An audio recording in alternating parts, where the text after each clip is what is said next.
Meilleurs vœux à tout le peuple de Dieu de la cité roi des rois. Année d'expansion, année de travail, année des réponses favorables. Et ce matin, je vais parler de notre destinée cachée en Christ. L'Église a révélé l'identité de plusieurs personnes. Il y a des gens qui ne faisaient rien, mais ils sont arrivés à l'Église sans devenir des autres. Ça, c'est le travail que l'Église a fait sur la terre. Il y a des personnes, s'ils n'étaient pas venus à l'Église, leur vie n'allait jamais changer. Je parle de moi, si c'est toi, tu acclames. Moi, je parle de moi.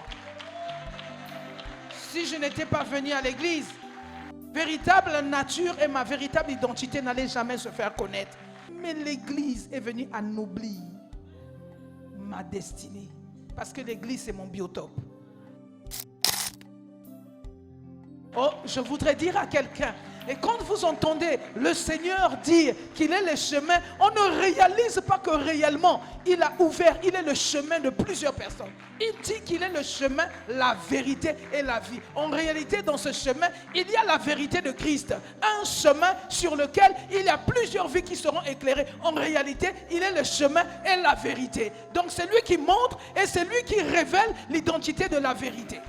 Des personnes qu'on ne connaissait pas hier, mais aujourd'hui on les connaît grâce à la parole de Dieu et grâce à l'église. Il y a des personnes qui se sont retrouvées avec des dons.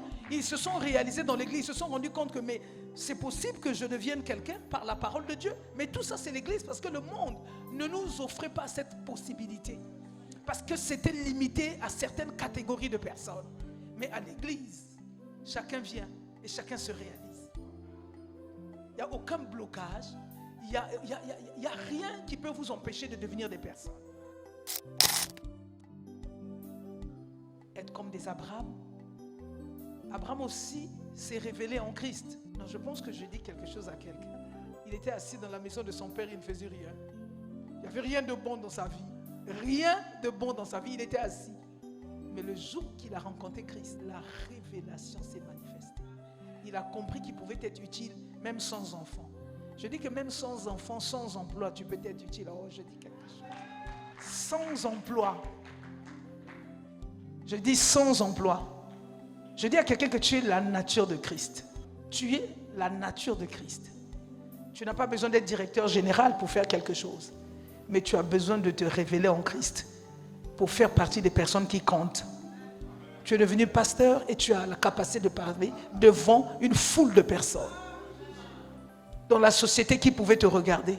Mais parce que tu es devenu un homme de Dieu, parce que tu es devenu un enfant de Dieu, tu peux te lever pour parler aux gens. Et les gens aussi t'écoutent. Et les gens te donnent aussi la tête. Et les gens aussi croient en toi. Et tu pries aussi pour des gens. Ce n'est pas seulement en politique qu'on peut devenir quelqu'un. Mais dans le Seigneur, il y a une identité qui se révèle. Tu dois choisir ton camp et tu dois comprendre ce que tu es venu faire dans la vie. Mais pasteur Mikate, toi tu ne connais pas la souffrance d'un homme qui est loin. Tu ne connais pas la souffrance d'un homme qui est loin. Tu insultes les pasteurs tous les jours. Tu ne connais pas la souffrance d'un homme qui est loin. Le travail qu'il doit faire. Les nuits blanches qu'il doit passer pour avoir ne fût-ce qu'un message, pour venir booster, pour venir affecter, pour venir changer le cours et le cursus de votre vie. Mais tu l'insultes que c'est un pasteur Mikate. Tu dois te répondre. Réponds-toi. Toi qui insultes les pasteurs, tu dis que les pasteurs sont des hommes qui ne valent rien. Si toi, tu as eu la grâce d'être dans un bureau, gloire à Dieu. Mais un homme de Dieu, c'est celui qui souffre pour la cause de l'évangile. Ça, c'est notre identité qui se révèle en Christ.